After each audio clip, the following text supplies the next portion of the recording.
I'd now like to call upon the following witnesses. If you are here, please just raise your hand so that we can confirm. From World Animal Protection, Lynn Kavanagh, can you please raise your hand? Thank you. And we have Robert McNeil. Can you please raise your hand? Thank you, Robert. And from Rose's Law, Jenny McQueen, please raise your hand. Wonderful. Thank you very much. So at this point, each witness will have 7 minutes to present, and following that, we'll begin our round of questioning. At this point, I'd like to invite Ms. Lynn Kavanagh. Please state your name for the record, and you may begin. Thank you. Whoops, 1 second. I'm just trying to. Thank you. Yes, my name is Lynn Kavanagh. I'm with World Animal Protection. And good afternoon, everyone. Thank you, Chair and committee members, for the opportunity to speak on this important matter. Your government's leadership in keeping Ontario safe during these difficult times with regard to COVID-19 is also appreciated. As I said, I'm with World Animal Protection, and I'm here today to express our concerns about Bill 156, in particular, the false pretenses section, and its implications for silencing and criminalizing whistleblowing activities. I'd like to offer some background about World Animal Protection to start. We're a registered Canadian charity and a global organization with offices in 14 countries. We have more than 165,000 supporters across the province, and we work on a range of local and international animal protection issues. In Canada, our work focuses on increasing protections for wildlife and farmed animals. World Animal Protection is a member of the National Farm Animal Care Council, also known as NFAC, and we value the opportunity to work with representatives of the various animal agriculture sectors to develop codes of practice for farm animals. The open dialogue, trust, and transparency is key to understanding the problems, the barriers to change, and ultimately our success in improving standards for farm animals as much as possible. Bill 156 threatens to undo the good work that can be achieved by having animal welfare organizations and industry bodies together at the same table. We believe if passed, Bill 156 will erode consumer confidence in Ontario animal agriculture, as more people will be asking what are farmers trying to hide when people are prevented from speaking out about abuse or wrongdoing on Ontario farms. This outcome does not benefit farmers, and it erodes public trust and engenders suspicion in the system. In fact, research shows that this type of legislation has the opposite outcome than what the government desires. Research at UBC, looking into public perceptions and responses to ag-gag laws in the US, found a significant decrease in public trust in farmers and an increase in support for animal welfare regulations. And you'll hear more about this research, I think, during these hearings. But these are important findings that should not be ignored by the agriculture industry or the government. We would expect many farmers would also oppose the legislation for these reasons. Animal protection is an important issue to Canadians. According to an August 2019 national poll that we commissioned, 73% of Canadians said it's important that the government pass stronger legislation to protect animals to ensure they do not experience pain and suffering. This means the public looks to the government to protect animals. If passed, Bill 156 could prevent witnesses to animal mistreatment and abuse from coming forward to report these crimes, and it would also make pictures, videos, and reports of animal cruelty concerns inadmissible in courts. In short, this bill does the opposite of what Canadian citizens expect from its government. And this is particularly concerning given the fact that there's a lack of existing legislation to protect farm animals in Ontario. Because of this, exposés and whistleblower activities are needed to fill the gaps that should be covered by government oversight and adequate legislation to protect farm animals.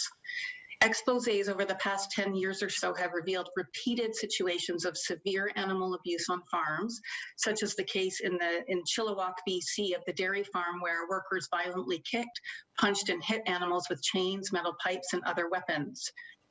We're left to wonder, is this really the behavior and the activity the Ontario government wishes to hide? And we would ask, how does this help farmers or the farming industry who are doing the right thing? World Animal Protection represents a growing constituency in Ontario, Canada, and around the world that is increasingly concerned about farm animal welfare. And this is indicated by a growing public discourse on these topics and changes in the marketplace. Consumers are demanding more information and public transparency about the treatment of animals raised for food. There's also a growing concern about how farm animals are raised and how this links to food safety, including the overuse of antibiotics. This information is important to consider in the context of this proposed bill, since the bill claims to have both the protection of farm animals and food safety in mind. And we're also seeing a significant rise in animal welfare interest and attention from grocery retailers, quick service restaurants, and investment companies. This really speaks to a cultural shift and the fact that most people believe animals deserve legal protections in a just and compassionate society. And I'd like to state for the record that World Animal Protection does not condone trespassing or any other illegal activity. However, trespassing is already a provincial offense, and stiffer penalties are neither warranted nor effective. However, it's very important that farm workers or anyone else who witness animal cruelty or mistreatment of animals on a farm, have a safe place to report it to the appropriate authority. Whistleblowers have long played a vital role in society in exposing unfair, unethical, and illegal activities, and this includes situations of animal abuse and cruelty on farms. Protecting an individual's right to speak out about injustices and wrongdoing without the threat of persecution is a hallmark of a democratic and just society. And in fact, some industries have dedicated and explicit policies outlining protections for those who come forward to expose immoral or illegal practices. The Ontario Securities Commission. You have 1 minute left. The Ontario Securities Commission, for example, they have a formal whistleblower policy and program in place that not only protects individuals who come forward, but they encourage employees to come forward if they have knowledge of misconduct. And at this morning's hearings too, we heard also people refer to recent example of whistleblowers as integral to exposing the horrible conditions in some long-term care homes in Ontario. These are examples the Ontario government should be following in the case of animal protection. Stronger legislation to protect animals and those who speak out on their behalf, more transparency, and more accountability in the industry. This would protect both animals, one of the most vulnerable groups in our society, and farmers who are doing the right thing, and would increase public confidence in the system as a whole. In closing, we urge you to remove the false pretenses and the interaction with animal sections from this bill for reasons of both human rights and animal protection, which will increase public trust and benefit both animals. Thank you very much. That's all the time that we have. I'd now like to turn to our next presenter, Robert McNeil. You have 7 minutes. You may begin. Good afternoon, and thank you for letting me speak to the committee today. My name is Rob McNeil. I immigrated from New Zealand 30 years ago, and I'm proud to call Ontario home for the majority of my life now. I have a shared life experience with animal agriculture. I milked dairy cows in the summer for many years as a teenager in New Zealand. I also had a younger brother, Patrick, who was a slaughterhouse supervisor in New Zealand and who very recently took his own life, in part, I'm sure, due to the violence involved in that role. Studies show that many slaughterhouse workers deal with depression, alcohol and drug use, and increased violence in their homes. I'm also a full-time financial controller for a multi-million-dollar construction company in Ontario. I've been an activist for over 3 years now and work with a variety of animal rights organizations. I'm a co-host for the weekly Liberation Hour radio show, a show which focuses on the horrors that animal agriculture impact on animals, the climate, and human health. I also co-founded the Stop Maple Leaf Violence campaign, a campaign fighting a massive maple leaf foods project that, along with Cargill, will crown London, Ontario as the slaughterhouse capital of Ontario. I take my activism seriously. I lend my privileged white male businessman voice for the benefit of the most exploited and numerous species on Earth, farmed animals. But make no mistake, I'm just like each of you, just another Ontarian who wants the best way forward, the best peaceful, non-violent way forward. I know that positive change for animals is coming, but rest assured, regardless of unjust laws, I and my fellow activists will not stop. In fact, I want to thank you in some ways for parts of this legislation, for Ernie's Law, Bill 156. When we look at the animal rights movement, broad goals include rescuing animals who go on to become ambassadors to change hearts and minds, raising public awareness of the exploitation of non-human animals, and court challenges to alter public policy and laws. I can tell you this law won't stop activists rescuing animals. That's a life or death issue for activists and especially for the animals. Ernie's law will only increase the risk of violence against activists by empowering farmers to make arrests. Unprecedented, undefined, and dangerous arrest powers. And this bad law will flood the court with cases and raise public awareness. Bad laws lead to legal challenges and become focal points and rally cries, just the attention the industry doesn't want. So in some ways, thank you for Ernie's law. It's a poor bill in so many areas that it will advance the cause of fighting for animal liberation for years to come, and activists will not stop. I'm not here to beg for change or minor amendments. I'm here to urge you to reconsider passing this divisive bill at all. Ernie's law increases the urban-rural divide. The legacy of Minister Hardeman will be sowing more division between farmers and animal rights activists. Just please go back to the drawing board. Listen to all your voters, not just the lobbyists. Go around the province and this time ask what the people of Ontario want in general. Less subsidies to animal ag, more transparency on farms, more programs to transition farmers away from harming animals and towards plant farming. Activists have tried things the right way. We even attempted to meet with Minister Hardeman, but were rebuffed in December. So we've tried dialogue, we try system change. Nation Rising is a political advocacy group that seeks changes in federal laws and policies and in different provinces. We are non-violent and we're always ready to talk. But Ernie's law has been pushed forward and rushed without our voices at the table. It's hard to imagine that in the midst of a global pandemic and now massive and awesome Black Lives Matter protests, that passing this ag-gag law to silence us is the best use of government time. We've tried to talk and the government has refused to listen. Whistleblowers are an essential part of any democracy.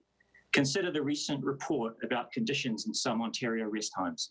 Would the government pass a law banning whistleblowers in those facilities? Yet Maple Leaf Foods killed 23 seniors from listeria in 2008 due to poor hygiene practices. This new law criminalizes the kind of whistleblowing that could prevent these kinds of things happening. Some of the largest outbreaks of COVID-19 have been connected to slaughterhouses. And again, eliminating whistleblowers is not the answer. So welcome to the new wave of activism. We're organized, strategic, intersectional, and still committed and relentless as ever.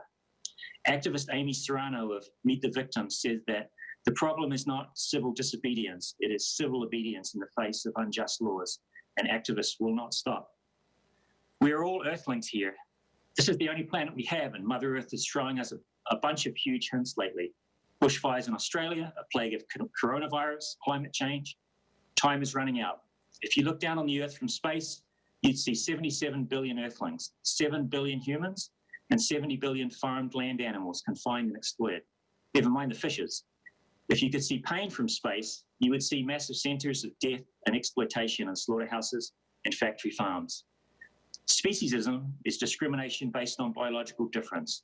We should treat all species as we ourselves would like to be treated. Madam Chair, if you step on your lovely dog Baxter's tail, I know that you know he feels pain. Can this committee make the connection to the billions of non-human individuals exploited just for our human wants? Is every animal not worthy of the love and care that Baxter has shown? Activists feel that connection, and activists will not stop. Look at the numbers. The Ontario Federation of Agriculture asked farmers and Ontarians to show support for Bill 156, and we're able to get just a few thousand to support. Yet 40,000 plus humans signed the petition to stop Bill 156. Plainly put, there are far more, 10 times more at least, votes in helping animals and encouraging transparency. You have 1 minute left. Pandering to industry. By giving the animal ag industry what they thought they wanted without considering the consequences, you just toughen our resolve to work harder and shine even more light and save even more animals. You also highlight the hypocrisy of an animal agriculture industry that says they have nothing to hide, but begs for a law to help hide it. Activists will not stop. I would encourage any of the MPPs to come on the Liberation Hour radio show and discuss animal ag, speciesism, and Bill 156 with me. Thank you for letting me speak today. I look forward to any questions you may have. Thank you very much, Mr. McNeil. We'll now turn to our final presenter today, Jenny McQueen. You may begin. Please state your name for the record, and you may begin. Hi, my name's Jenny McQueen, and I am one of the animal activists that has been featured in the readings of Bill 156. Yes, I entered a pig farm uninvited. Yes, I rescued a piglet who needed medical treatment. I faced 10 years in prison, but the Crown dropped my charges, deeming it not in the public interest. What I and others have witnessed would turn your stomach. This is why I'm speaking up against the Ag-Gag bill, which wants to silence citizens, whistleblowers, and even journalists. I believe I'm a respectable citizen. For over a decade, I was an analyst in the Ontario government. I'm also an animal rights activist with Direct Action Everywhere. We are fiercely non-violent. I've worn full biosecurity gear when I've entered farms. Regarding food safety, we need to stop thinking of animals as food. It's time to transition to plant-based proteins and defund animal ag. The world is in crisis with COVID-19.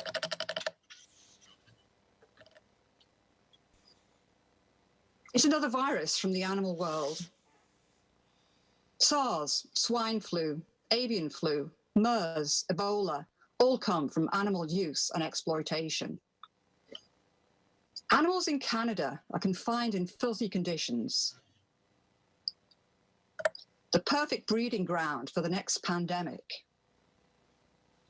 It's a travesty how the animal ag industry is deceiving the public and politicians about food safety. Animal protection zones? A real animal protection zone would be where animals are free to live their lives without being mutilated, artificially inseminated, and transported to their early deaths. Farmers do care about their animals, but in reality, they are mere commodities for them, dollar signs. Perhaps dairy and beef farmers form relationships with their animals, but pig and chicken farmers? Nope. These farmers are not bad apples. They're just struggling to work within a system that is morally corrupt. It's time to transition to growing plants that do so well in Canada, such as yellow peas, a delicious ingredient in vegan meats. Nation Rising, a Canadian organization, will help you transition. Children's toys and books still portray farm animals as having a good life. An industry coloring book has pigs frolicking in the grass, with chickens pecking at the dirt around them. Deceiving children too, this is criminal. As an animal rights activist, I've personally witnessed the reality. Huge white sheds are the new norm in the Canadian countryside.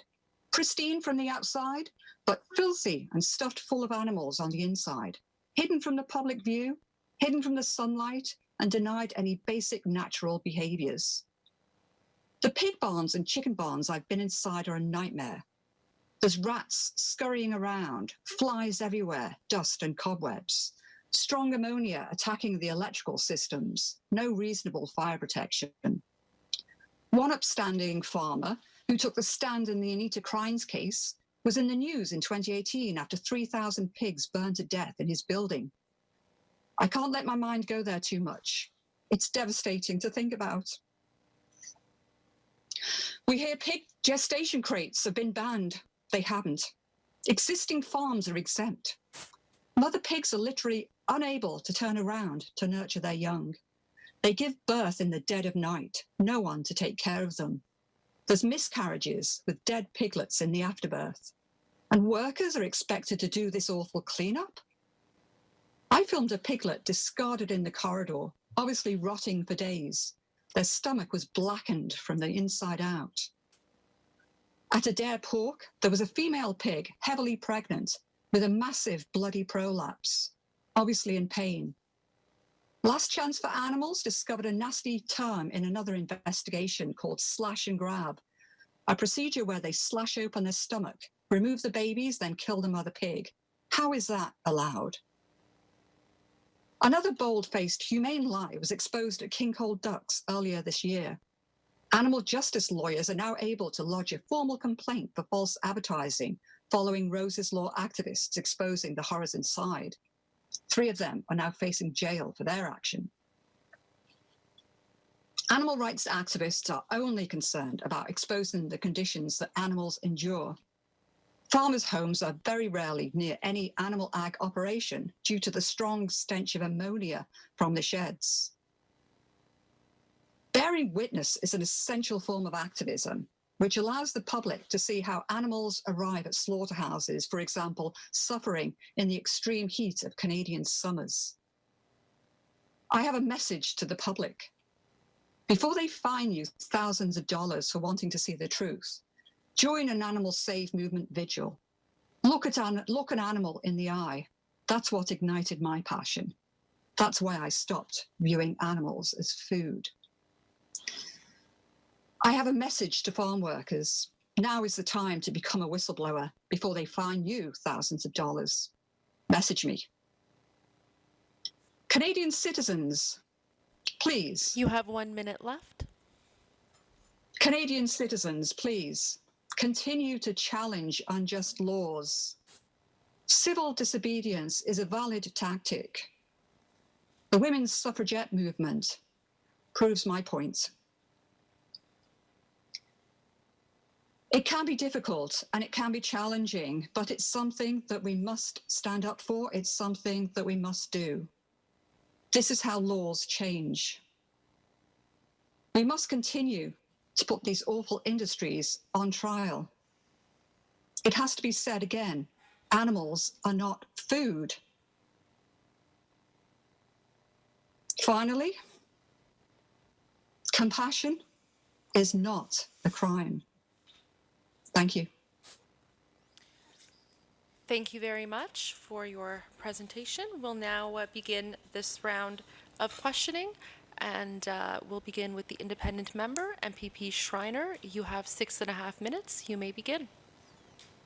Thank you, Chair. And I want to thank all three presenters for coming here today and being part of the conversation. My first question is going to be for Ms. Kavanagh. Lynn, you talked a bit about how you believe Bill 156 undermines confidence in farming. And can you elaborate on that a bit more, given some of the research that we've seen, particularly out of the U.S., but also I noticed I've seen some from from UBC as well. Could you just express? I'm somebody who supports farmers. I'm not opposed to animal agriculture, but I want to make sure that we're not undermining confidence in farming. Yeah, so the research I cited, I believe the researchers will be giving a deputation at this hearing, and so they will most definitely speak to it in more detail. But essentially, they conducted some research where they interviewed people. They had two groups, a control group and a group that was informed about the ag-gag legislations, different pieces of legislation that had gone through in the US. And when that legislation was passed, it really, in essence, eroded public trust in the whole farming system and farmers. It made them question, why is there a need to pass this legislation to prevent people from speaking out about what goes on inside farms, what they might see, or even for people to have a window into what goes on behind your conventional farming systems today. And what that did is it aroused suspicion, essentially. And it made the public question, what is the industry trying to hide? They had more trust before the ag-gag rules went forward. So that's it in a nutshell. It didn't do the farmers any good. From what I understand, I saw a presentation by these researchers from UBC, and in one state, the dairy farmers were actually asking the government to withdraw the legislation. It got so bad because whenever the legislation was reported on in media, what would go with it would be showing undercover footage of egregious situations on farms, and that didn't do the farmers any good either. So the public backlash and the media, what they were showing didn't do any favors for the legislation or the perceptions of farmers. So it really isn't. It's not good for animals. It's not good for the industry. So in your presentation, you talked a little bit about let's look for ways to bring farmers and consumers together, maybe work to bring farmers and people who believe in animal welfare together. Are there some amendments to this bill that you think could help bridge that divide? Because most of the testimony today has been like people at two different sides of the spectrum. There hasn't been a lot in the middle. And I'm trying to figure out if you have any thoughts of how we can bridge that divide. Well, I think one of the most important things is to have more transparency and accountability, as I said. And so it's true, there have been a lot of exposés that show horrible conditions on farms. Some of the standard practices that are permitted, the public would not approve of. They would consider inhumane. But even in cases where there are farms that are trying to do better and phase out some of these cruelest systems like crowded conditions, confinement, painful procedures, maybe making the conditions a little higher welfare, there's no public disclosure. There's no showing the public what is going on behind the scenes, and even the more conventional systems where farmers are trying to transition away from those, show the public what's going on and talk to them. And we've heard, we sit on NFAC, our organization, the National Farm Animal Care Council, and there's codes of practice, but they are voluntary. They're largely industry-led. Yes, there's been some progress through the codes, but there's still a lot more that needs to change there. Some of the codes are better than others. Some codes still endorse situations or conditions that we would consider humane, and the public would certainly as well. And so there's changes that could be made at that level. But even once those codes are in place, the industry says that they are audited, but there's never any information that is shared around those audits. What happens if a farmer doesn't meet the code? What happens in a case where there's a violation? And this is why the whistleblower activity is so important, because it really holds the industry accountable where there is no accountability. So I think that that's the first step from the industry. They need to be more transparent, not trying to hide further what is going on.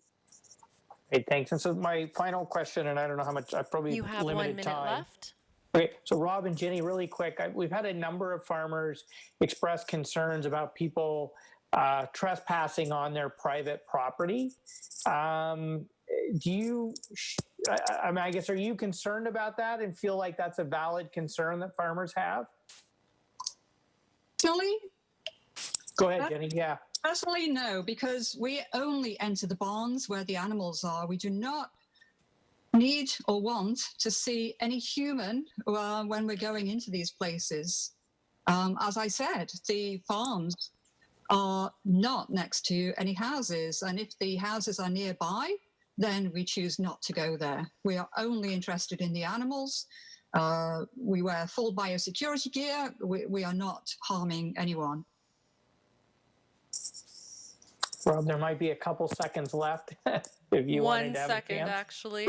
Oh, Thank okay, you very forget it. much. There's That 1 second. concludes our time. Thank you. We'll now turn to the government, and I believe MPP Harris has some questions. You have the floor. Thank you, Madam Chair, and again, thank you to everybody who has been here to participate in the deputations today. I had a question for Ms. Kavanagh, Madam Chair, if that's all right. We heard earlier that the Canadian Coalition for Farm Animals and also yourself have stated that they don't support trespassing on people's farms and their private property. I'm happy to hear that you say that. And I'd like to, maybe kind of pick your brain a little bit on what you think, outside of trespassing on people's property, what some of the best ways are to get, the message across to folks if you think there might be maybe some improprieties or mistreatment of animals happening on a specific farm or at a specific location, i.e., working with the previous OSPCA or the new provincial inspectors that have been put in place in regards to the PAWS Act. I'd just like to get a little bit more feedback on what you think some of the best practices are going forward. Yeah, so I think, what many animal groups or animal welfare rights and advocacy protection groups have said during these hearings is that this bill will essentially hush any kind of whistleblower type activity. So I think quite the opposite would be beneficial. Instead of this bill being passed, I gave an example of the Ontario Securities Commission, where they actually have, if you go to their website, they're a really good example, which is why I cited it. They actually have a policy in place that supports whistleblower activity and arms people with information about how they can speak out and ensures that their rights will be protected. And so I think that is a first point, is that letting workers know that they not only won't be persecuted, but that they should speak out in cases of animal cruelty or animal abuse or any concerns whatsoever on the farm. So that is one approach, certainly. And I think, again, that transparency piece is really important, because it then would arm or encourage industry folks to do better. Sometimes the exposés that we've seen across the country are workers that have been left to their own devices to harm animals. If they know that there are serious repercussions in place, that there are people watching over them, like some slaughter plants putting in video cameras, then I think that, and then also good training. I think in essence, there's some of a philosophical element here. I won't deny things like what Robert and Jenny have been speaking to. The underlying view that animals are commodities, I think, can help to fuel, in some cases, the way people think that they can do what they will with the animal. So I think that there's a change in value system too that needs to be as part of that education. Have you had any interactions with the OSPCA or the new provincial inspectors, over the last few years? Just, I'd be curious to get a little bit of your feedback as to what those interactions have been like, and whether or not you are supportive in the job that they are out there trying to do. Well, yeah, certainly we need inspectors. I mean, that's who would go in and view. People can't go in. I mean, we need inspectors to see what's going on inside farms, for sure, as we do in other areas, just like we would go into someone's home and, if there's an issue with a dog or cat, companion animal. I've not had any interactions, though I'm hoping to be able to have some say and input on the regulations that are going to be a companion to the new PAWS Act. Okay, for what good standards would be for on-farm animal care. Thank you. I'll pass my time over to one of my colleagues. Yeah. MPP Smith, you have the floor. Thank you very much. My question is for Ms. Kavanagh as well. I've got a couple of dairy farmers here, and actually I have a lot of dairy farmers in my riding, and one in particular has transitioned over to Smart Farm. The cows actually milk themselves. They have free run of the entire area. It was about $1.5 million for him to switch to that. He's come to me with concerns about people coming on to the property, and serious concerns about trespassing. He's obviously doing it in a very ethical way. As he described it, happy cows produce more milk. He's milking about 95 cattle at any given time right now, and producing the same amount of milk with these cows as what he had been doing manually with about 140 milking head at any given time. Like I said, they milk themselves. They go into the milk machine themselves. What do you say to him about stopping trespassing? Because he's come and said that this bill addresses all of his concerns with people coming onto his farm unauthorized. He's concerned about his young kids, concerned about his wife. What do you say to him about this? Well, again, trespassing is already a provincial offense, so I'm not sure what this bill offers that's any different. He might have concerns, but people have different concerns around those. I mean, people have concerns about coming onto their home property in the city. I don't know how to respond to that other than to say that there's already existing legislation for that.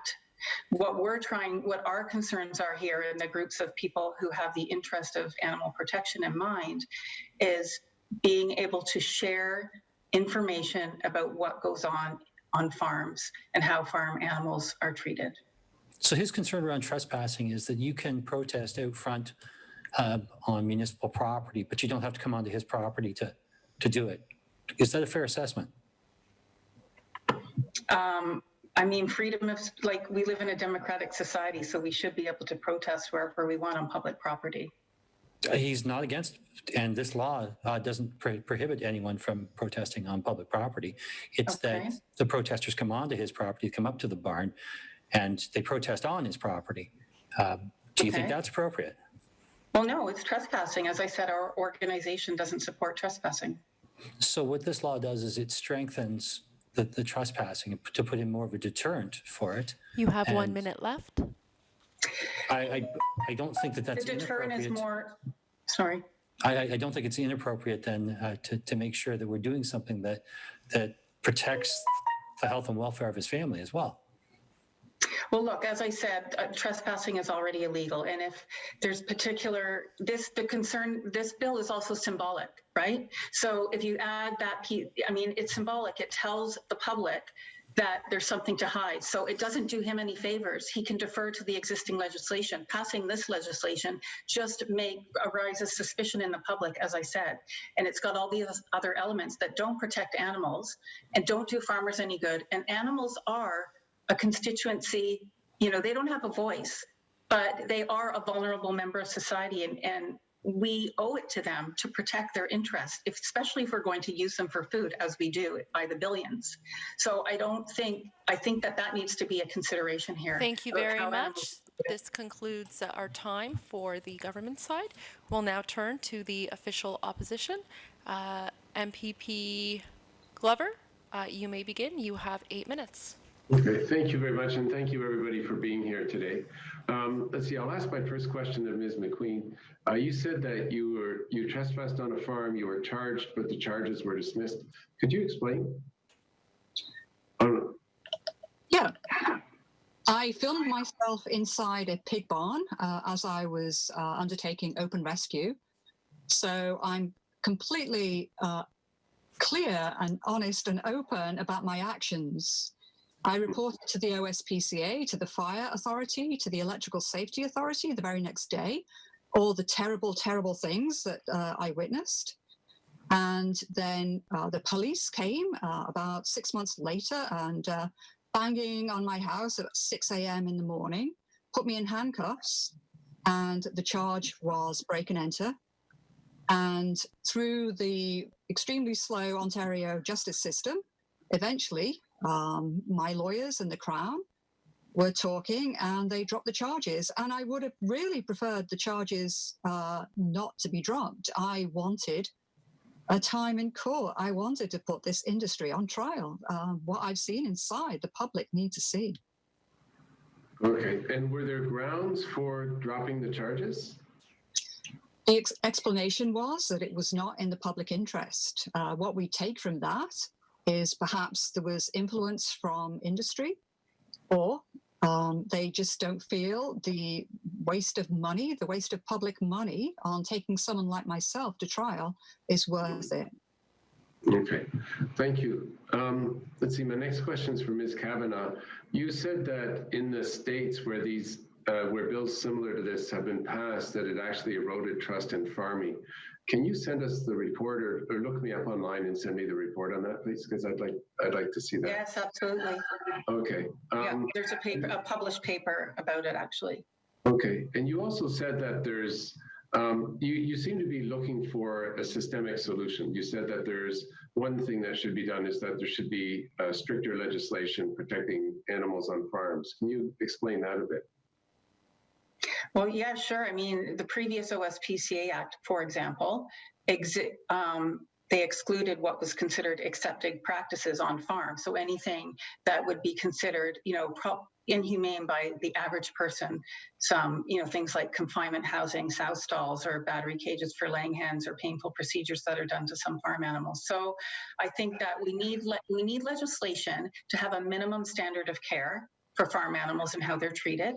But other things that could go into that as well, such as what we're talking about here today, is that there needs to be more oversight and accountability and training of workers and all the kinds of things that the average person who may not be in this community of animal protection and animal rights and welfare activism expects animals should be treated on farms. And so that's the kind of legislation we need. You know, in some places in Europe, animals are considered, it says in legislation that they're sentient beings and they have interests that need to be protected.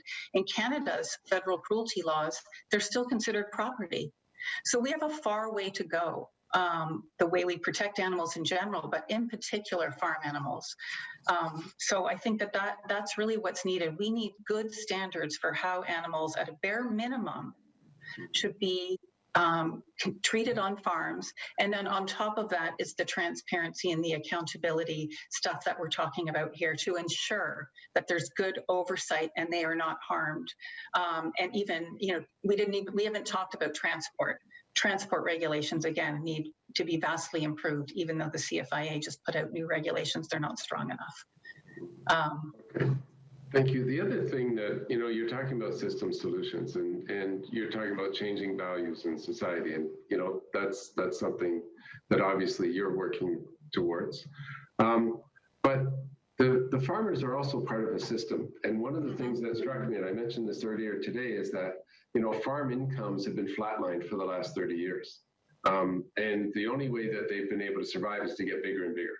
Like the demands of the market and, you know, the corporations that sell them the inputs and the corporations that, you know, buy their products, they're constantly being squeezed and their margin keeps getting more and more squeezed.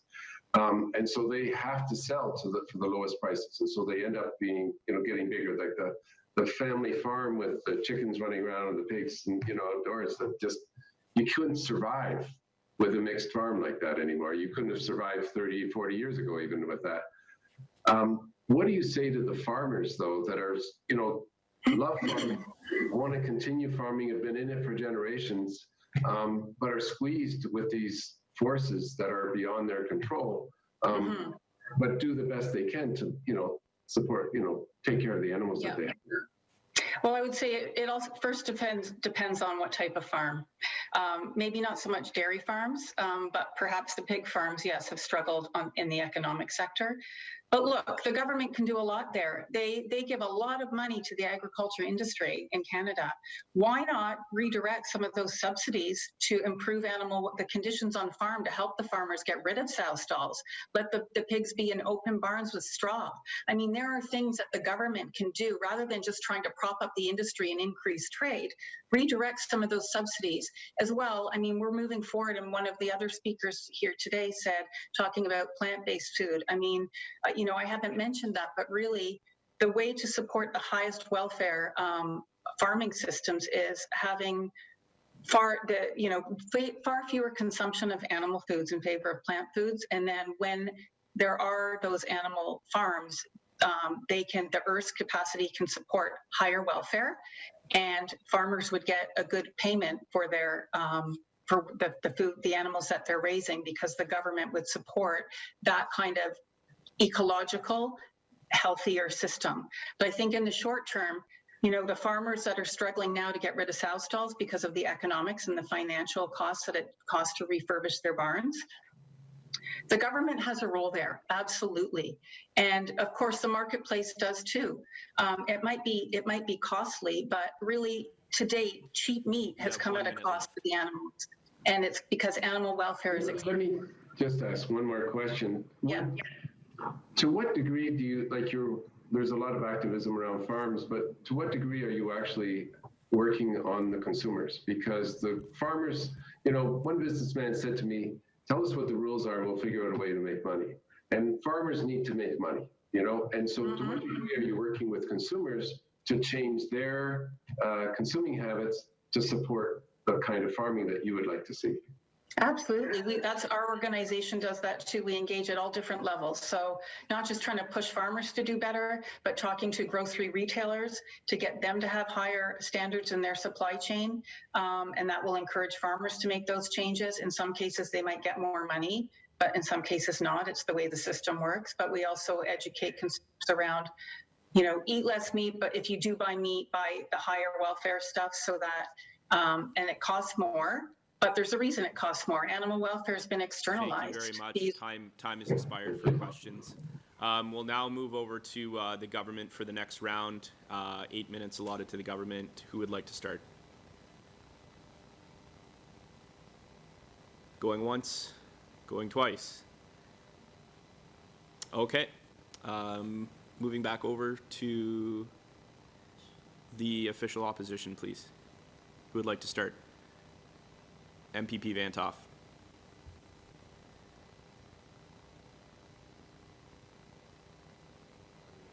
You'll have to unmute yourself. Second, there we go. Okay, am I? Okay, thank you for taking the time to come, and to Robert and Jenny. I've been a farmer my whole life, and I am completely opposed to a lot of things you said, but I really appreciate you coming here, and we need to find a balance. And one thing that really intrigued me, Robert, is your you like this bill because it gives you a platform. And if I could do one thing on the agriculture side, I would want to take your platform away, right? But by making it more transparent, as opposed to, I think the ag gag part of this bill, there's the trespassing part and the ag gag part, and I think the ag gag part gives you a bigger platform. I really believe that. Would you agree with me? I would agree that this law is so badly written that it is definitely going to raise awareness of animal agriculture. I suspect it was conceived with an attempt to hide bad actors or just to deny the public access to what's there. And I think that lack of transparency is not what the farmers ultimately want. They're getting something that they weren't expecting. I note that the dairy farmers of Ontario, I don't believe, joined the support for certain aspects of the bill, and I suspect that's because they believe they have less to hide. But more transparency is definitely a good thing. There's no denying that I would like to see the end of animal agriculture, but more transparency. If there's nothing to hide, why are they trying so hard to hide it? Thank you. And I would love to talk more to this about you. If you wanted to come on the show, we'd have a good old discussion. You can set the rules. Why not Zoom? We'll make it a family party. Why Zoom? Yeah. I think, and to Ms. McQueen, I was a dairy farmer, but I think farmers in general do feel violated when you come into their space, which they believe is their barn. I think that is an issue. But one thing that you brought up, and I think that this bill, like it or lump it, does not address at all, is that at the end of the day, and I'm presuming that the people of that have your beliefs aren't going to stop what they're doing. You're still going to be put in a court system that's full of other issues, and likely these cases could very well still be ignored, and actually in the end could make farmers and yourself more frustrated because, correct me if I'm wrong, you wanted this case to go to court. Yes. And I'm also facing criminal charges for an investigation in Quebec, in Canada.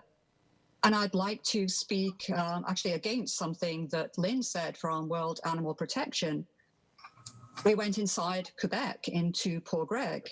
They are an upstanding family. They are on all the organizations for their industry. And yet we go inside there and the place is broken. That's the only way I can describe it. So if someone like myself doesn't go inside, then how is this industry going to be put on the stand? It's a really valid question.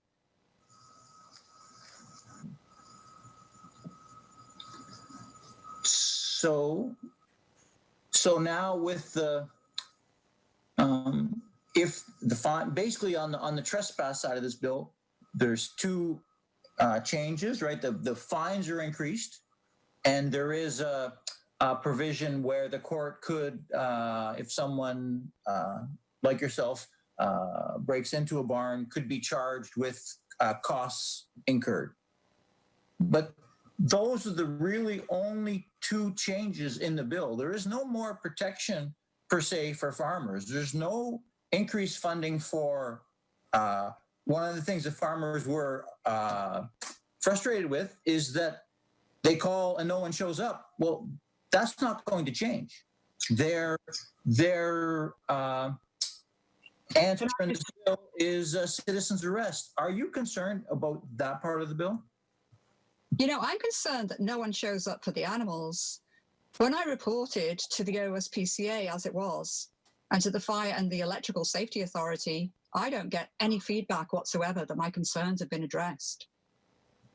I really do not believe that there's any humane way to have pigs or chickens in today's society walk inside any of these sheds. You'd be horrified. Your senses are overwhelmed. The animals are just miserable inside. There's no humane way to provide meat for the population who want it in a cheap form. Look up documentaries such as 73 Cows or The Last Pig, and you'll see that animal farmers absolutely want to transition away from their industry too.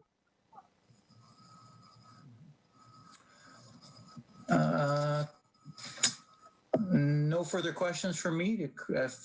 How much time do we have left, Chair? You have about a minute and a half left. Would you like some time, Chris, or you done?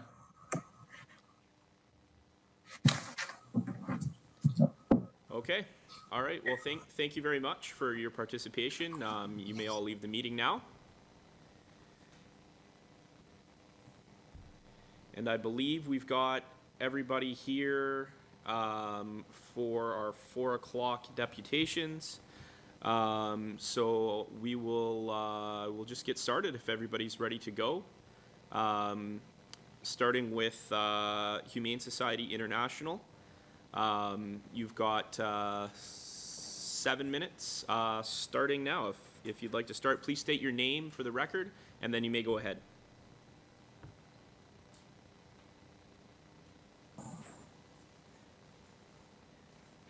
Just put your hand up, whoever would like to speak first, and we'll make sure your mic's unmuted.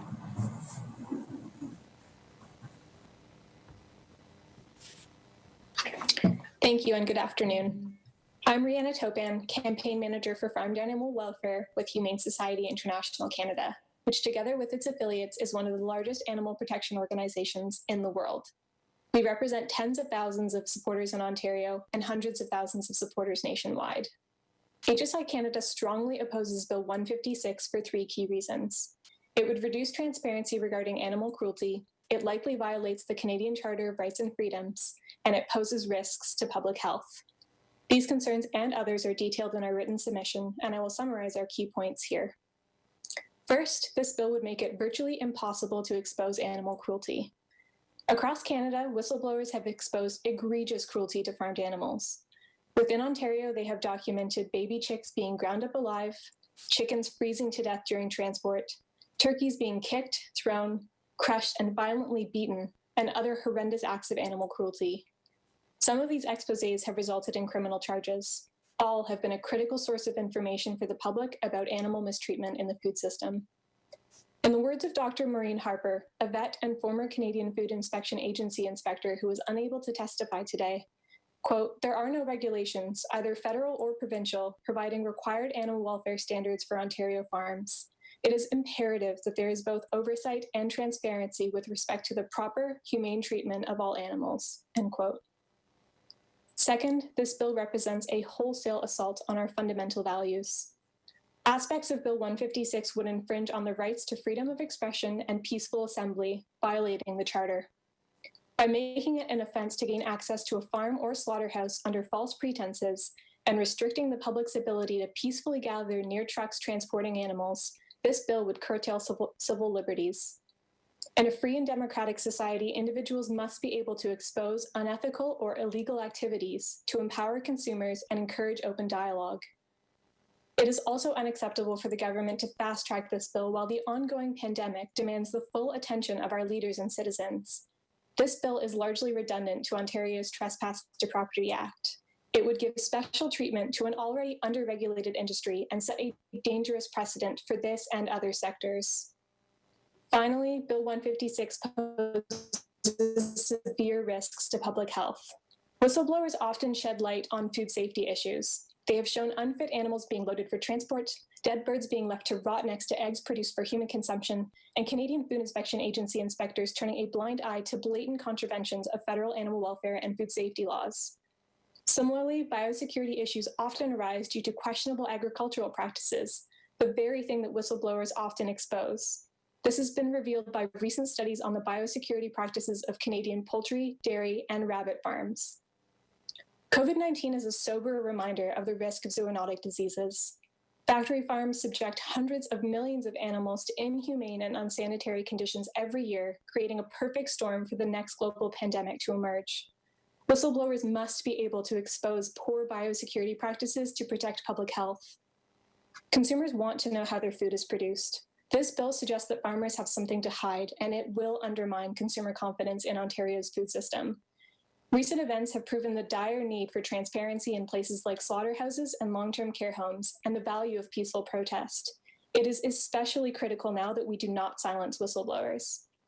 My colleague will now share his experiences with similar bills in the United States. Thank you for the opportunity to testify and for voting against Bill 156. My name is Chris Holbein. I am the Public Policy Director for Farm Animal Protection at the Humane Society of the United States. Thank you all very much for the opportunity to provide testimony.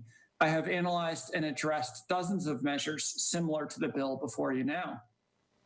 Many of the ag-gag measures in the United States shared provisions similar to the false pretenses component of Bill 156. These bills have been rejected repeatedly by lawmakers on both sides of the aisle. In fact, we've helped defeat more than 30 ag-gag bills across our country in the last decade. Of the bills that have passed, several have been challenged in court and struck down because of the profound infringements on free speech rights. Much like how Bill 156 prohibits entering an animal protection zone under false pretenses, Iowa's 2012 statute criminalized making a false statement on an application for employment at an agricultural facility. However, a district court struck down this law, holding that it violated the First Amendment right to free speech. In 2017, a separate court struck down a nearly identical Utah law for the same reason. In addition to the free speech concerns, the false pretenses section is extremely vague. If someone, for example, omits an old job from their resume, is that false pretenses? If someone arguably exaggerates their role in a previous work project when applying for a job, would that set off penalties under Bill 156? I think if we're going to make embellishment or omission on a resume or a crime, we better start building more courtrooms. Yet another concern with the false pretenses provision is the discriminatory nature of it. Bill 156 targets animal agriculture workers, but remains silent on the issue in other industries across Ontario. If we really believe that misrepresentation on a resume really should be a crime, why should only agricultural workers be singled out for punishment? In addition to the fact that legal challenges are costly to defend, wasting taxpayer money, when laws similar to Bill 156 are struck down in the United States, taxpayers have to pay even more in judgments to cover the plaintiff's legal costs. For example, Idaho is forced to pay $250,000 to plaintiffs. Utah paid roughly $350,000. Legislation like Bill 156 has been widely unpopular with the public in the United States. Several of our largest newspapers have published editorials against these bills. Thank you very much. That concludes the time for presentation. We'll now turn to our next witness, We have Mr. Brian Brophy. Please state your name for the record, and you may begin. You'll have 7 minutes. Thank you. Thank you to the committee for inviting me today. My name is Brian Brophy. I'm a private citizen speaking on behalf of myself, my wife Stephanie, and our dog Willow. Bottom line, parts of Bill 156 are legally indefensible, and none of it is necessary. It should not be passed, not as is, and not even with amendments. This bill should not be taking up important legislative time and attention when we need to figure out how to recover from a global lockdown and economic disruption. The animal agriculture industry has said that current laws against trespass are not sufficient, that the problem is growing. But they have not offered any statistics or proof of that assertion, just identically scripted claims and references to a tiny number of specific incidents. My wife and I have attended the vigils organized by Anita Kreinz's Save movement. You heard from her this morning. I can tell you that the slaughterhouse truck drivers behave recklessly and threateningly near these legal protests. I don't see the government proposing new laws to prevent this conduct. They simply would say that there are already laws against dangerous driving. So for some reason, the concerns of protesters are ignored, while the unsupported claims of animal agriculture operators are taken at face value and justify draconian new legislation. The hypocrisy of Bill 156 can be summed up by its defined term, animal protection zone. To call a slaughterhouse an animal protection zone is an offense against logic, reality, and the English language. The operators of a slaughterhouse want to protect animals for the 5 minutes it will take before they can cruelly kill and dismember them.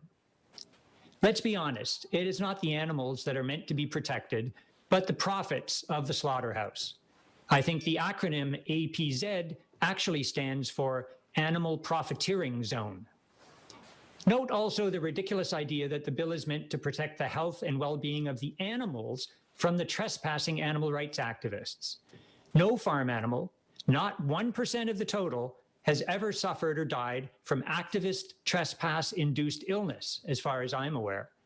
But 100% of the animals in a slaughterhouse APZ are killed long before their natural lifespans. Basically, biosecurity and food safety are just pretexts for the bill's punitive attack on animal rights activism. No problem with these issues has ever been traced back to animal rights activists.